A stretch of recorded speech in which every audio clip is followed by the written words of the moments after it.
Hello, dear students. Welcome back. Let's begin with the new question. The question says from the two regression equations, find r, x bar and y bar. And the two equations are 4y equals to 9x plus 15 and 25x equals to 4y plus 17.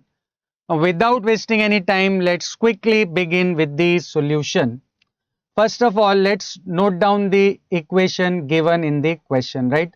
The first equation is 4y equals to 9x plus 15 and the second one is 25x equals to 4y plus 17. यहाँ पर देखिए इस question में हमें ये mention नहीं किया है कि इन दोनों में से कौन सी इक्वेशन जो है वो y on x है और कौन सी इक्वेशन जो है वो x on y है, right? But in this case it is very easy to identify the regression equation. See ये जो फर्स्ट इक्वेशन है ये पूरा y जो है x के टर्म्स में दिया हुआ है, right? So we can assume this to be regression equation of y on x. और सेकेंड इक्वेशन में x जो है वो पूरा y के टर्म्स में दिया हुआ है, तो you can consider this as regression equation of x on y, right? So this is your regression equation of y on x and this is your regression equation of x on y. अब इसको simplify करके आपको क्या मिल जाएगा, B Y x की value, और इसको simplify या रीअरेंज करके आपको मिल जाएगी बी एक्स वाई की वैल्यू, राइट? तो अब इसको रीअरेंज कैसे करना है, देखिए वी ऑलरेडी नो कि ये कौन सी इक्वेशन है, y on x. तो y on x होने के बाद यहाँ पे जो y का कोएफिशिएंट है इट हैज टू बी 1, पर हमारे केस में ये है 4, राइट? तो इसको 1 करने के लिए हमारे पास एक ही ऑप्शन है, you have to divide entirely by 4. तो if you divide throughout by 4 you get y equals to 9 by 4x plus 15 by 4, right? तो अब क्योंकि y का कोएफिशिएंट 1 बन चुका है तो राइट हैंड साइड पे जो भी x का कोएफिशिएंट है that is your by(x), right? तो by(x) in this case will be 9/4. और सिमिलरली ये जो इक्वेशन है ये x on y है, तो इससे हमें क्या मिल जाएगी, bxy की वैल्यू. बट उसके लिए सबसे पहले x का कोएफिशिएंट क्या होना चाहिए, 1. And in order to do that you have to divide entirely by 25. So if you divide it by 25 you get x equals to 4/25y plus 17/25. तो यहाँ पे देखिए क्योंकि x का कोएफिशिएंट 1 हो चुका है तो राइट हैंड साइड पे y का जो भी कोएफिशिएंट है that is nothing but your bxy. So bxy is 4/25. So we have successfully calculated byx and bxy using the given equations, right? अब हमारा सबसे पहला टारगेट क्या है, we have to find r, that is coefficient of correlation हमें find करना है, right?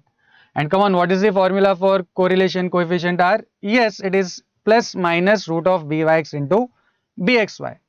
अब देखिए by(x) और bxy दोनों की वैल्यूज हमारे पास हैं, तो सिंपली सब्स्टिट्यूट करने पे you get plus minus root of 9/4 into 4/25. You can clearly see this 4 and 4 will be cancelled और जो 9/25 बचेगा रूट के अंदर, तो outside the root we get 3/5, right? तो r विल बी प्लस और minus 3/5 which is nothing but plus or minus 0.6. Now dear students, you can clearly observe कि जो by(x) और bxy है उन दोनों की साइंस क्या है, positive. Both of them are positive. तो since by(x) and bxy are positive तो r will also be positive, क्योंकि तीनों की साइंस हमेशा क्या होती है, सेम. तो देयरफॉर r की final value will be plus 0.6.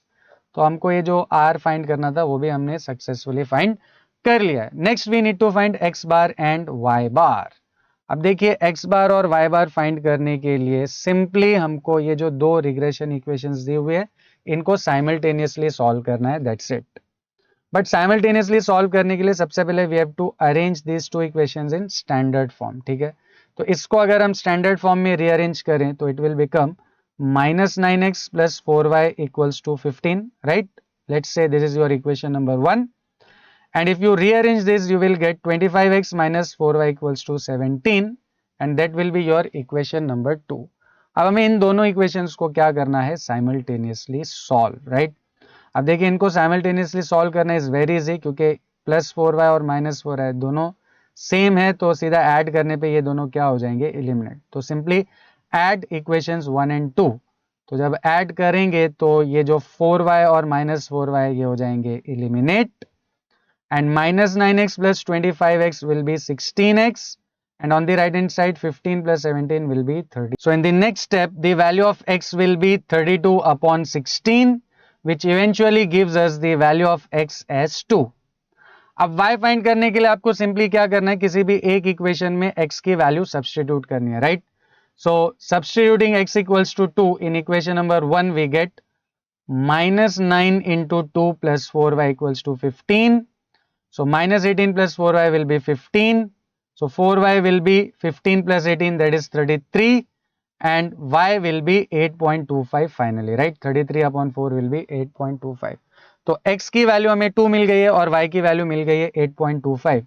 Now everybody knows the fact that जो हमारी दो रिग्रेशन इक्वेशंस है उनका पॉइंट ऑफ इंटरसेक्शन क्या होता है, x bar and y bar, right. The point of intersection of two regression lines is x bar and y bar. मतलब हमने इन दोनों को साइमल्टेनियसली सॉल्व करके जो x और y की वैल्यूज फाइंड की है, these are your x bar and y bar, right. तो ये जो x और y है यही हमारे x bar और y bar है. Therefore we can conclude that x bar is 2 and y bar is 8.25. I hope this is clear to everyone. See you in the next video.